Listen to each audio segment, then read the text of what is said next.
नमस्कार, स्वागत है आप सबका। मैं हूं पुनीत पाठक और आप देख रहे हैं मेरा मध्य प्रदेश।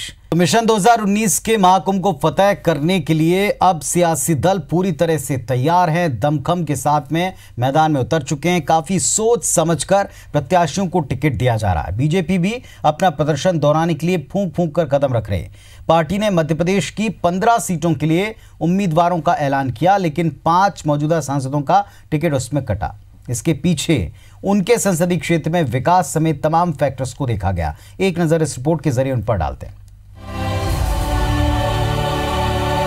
बीजेपी ने मध्य प्रदेश की 15 लोकसभा सीटों के प्रत्याशियों का ऐलान कर दिया है, जिसमें 5 मौजूदा सांसदों का टिकट काट दिया गया है। भिंड सांसद भागीरथ प्रसाद का टिकट काटकर संध्या राय को प्रत्याशी बनाया गया है। उज्जैन सांसद चिंतामणि मालवीय का टिकट काटकर अनिल फिरोजिया को दिया गया है। शहडोल सांसद ज्ञान सिंह के टिकट पर सर्जिकल स्ट्राइक करते हुए हिमाद्री सिंह को प्रत्याशी बनाया गया है। बैतूल सांसद ज्योति ध्रुवे का टिकट काटकर दुर्गादास उइके को टिकट दिया गया। आइए आपको वो वजह भी बताते हैं जिनकी वजह से इनके टिकट कटे। सबसे पहले बात करेंगे भिंड सांसद भागीरथ प्रसाद की। भागीरथ प्रसाद को एट्रोसिटी एक्ट की पैरोकारी करना महंगा पड़ गया।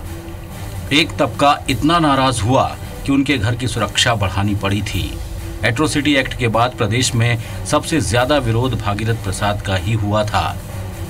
साथ ही चंबल नदी के बीहड़ों को समतल कर बागान बनाने की लोक लुभावनी योजना का प्रस्ताव तक तैयार नहीं कर सके। सदन में 80% उपस्थिति रही, लेकिन सिर्फ 73 सवाल ही पूछे। उज्जैन सांसद डॉक्टर चिंतामणि मालवीय की बात करें तो वे स्वास्थ्य सुविधा का वादा पूरा नहीं कर पाए। अपने क्षेत्र से ज्यादा भोपाल में सक्रिय रहे। साथ ही कांग्रेस के खिलाफ विवादित बयान देकर कई बार पार्टी को मुश्किल में डाला। अगर बैतूल सांसद ज्योति ध्रुवे की बात करें तो फरवरी में अनुसूचित जनजाति का प्रमाण पत्र निरस्त होना सबसे बड़ा कारण रहा। जाति प्रमाण पत्र विवाद के चलते वे लोगों से कट गईं और सिर्फ सरकारी कार्यक्रमों तक सीमित रहीं। अपने सांसद निधि से 25 करोड़ में से सिर्फ 18 करोड़ ही खर्च कर पाईं। बीजेपी ने साल 2014 के लोकसभा चुनाव में 29 में से 26 सीटें जीती थीं, लेकिन इस बार विधानसभा चुनाव में मिली हार के बाद पार्टी के सामने अपना प्रदर्शन दोहराना बड़ी चुनौती है। राकेश चतुर्वेदी, IBC 24, भोपाल। तो ये स्थिति दोनों ही दलों के सामने वैसे है। एक तरफ कांग्रेस को अपनी सीटें लानी हैं, तो वहीं बीजेपी को अपनी सीटें बचानी हैं, और इसको लेकर दोनों दल फूंक फूंक कर कदम आगे बढ़ा रहे हैं।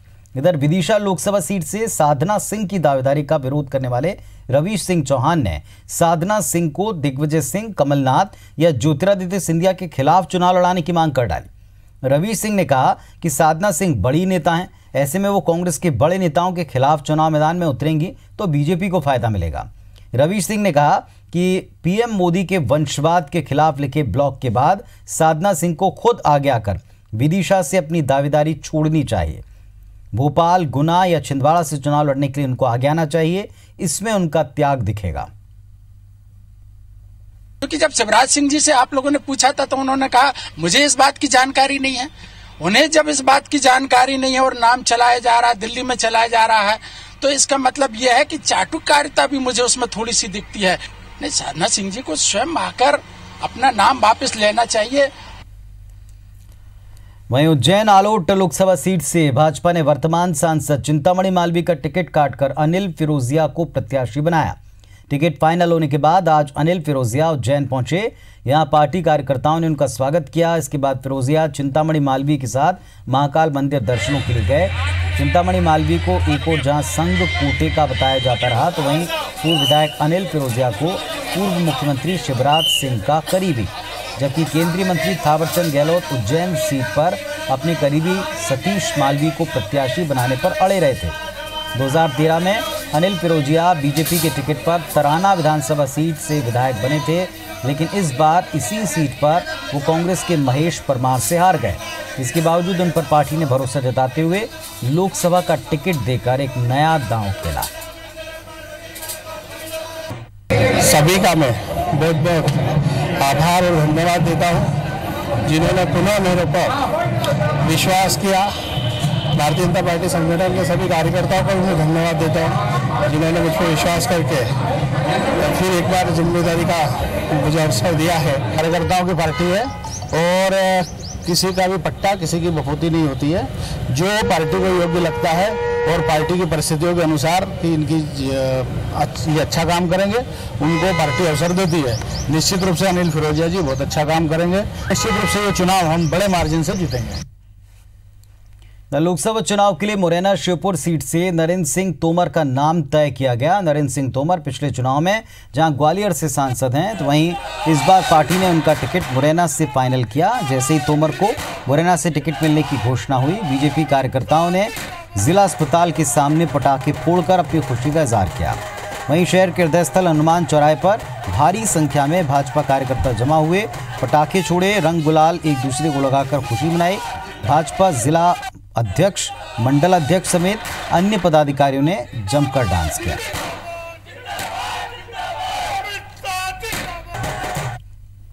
एक बड़ी खबर इस समय दिल्ली से आ रही है। एम्स के ट्रॉमा सेंटर में आग लगने की जानकारी मिल रही है। एम्स के ऑपरेशन थिएटर में आग लगी है। शॉर्ट सर्किट की वजह से आग लगना बताया गया।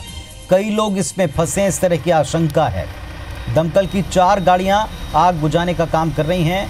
एम्स में आग बुझाने की कोशिश लगातार की जा रही है। तो एक हादसे से जुड़ी खबर दिल्ली से आ रही है। एम्स के ऑपरेशन थिएटर में आग लगी है। शॉर्ट सर्किट को इसकी वजह बताया जा रहा है। इसमें कई सारे लोग फंसे, इस तरह की आशंका है। दमकल की 4 गाड़ियां पहुंची हैं। आग पर काबू पाने का प्रयास जारी। तस्वीरें आप देख पा रहे हैं। एम्स के ट्रॉमा सेंटर में ऑपरेशन थिएटर में आग लगी है। लगातार धुएं का गुबार निकल रहा है और यहां गाड़ियां पहुंची हैं दमकल की। आग पर काबू पाने का प्रयास जारी है। दमकल की 4 गाड़ियां अभी मौके पर हैं, लगातार आग बुझाने का प्रयास कर रही हैं। बड़ी खबर आपको दिखा रहे हैं। शॉर्ट सर्किट की वजह से एम्स के ट्रॉमा सेंटर के ऑपरेशन थिएटर में आग लगना बताया गया है।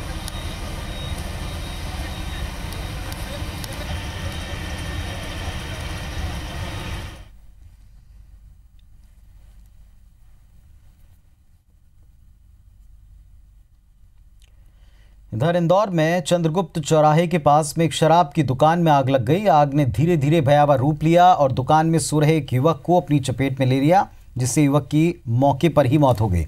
दूसरे युवक की हालत गंभीर बताई गई, जिसका उपचार एमवाय अस्पताल में जारी है।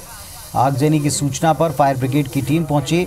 दमकल की 2 गाड़ियां और पानी के 5 टैंकर ने बड़ी मशक्कत के बाद इस पर काबू पाया।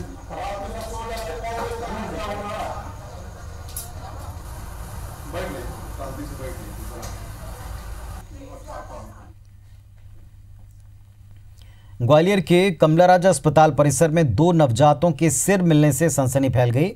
यहां बच्चों के सिर दिख रहे हैं लेकिन धड़ गायब हैं। फिलहाल पुलिस ने मामले की जांच शुरू कर दी है।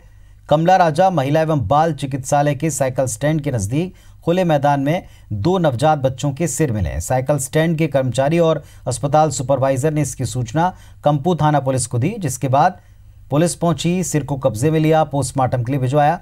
चश्मदीदों के मुताबिक कुछ जानवरों को प्लास्टिक की पन्नी से कुछ नोचते देखा और तब उसमें से ये नवजातों के सिर मिले हैं।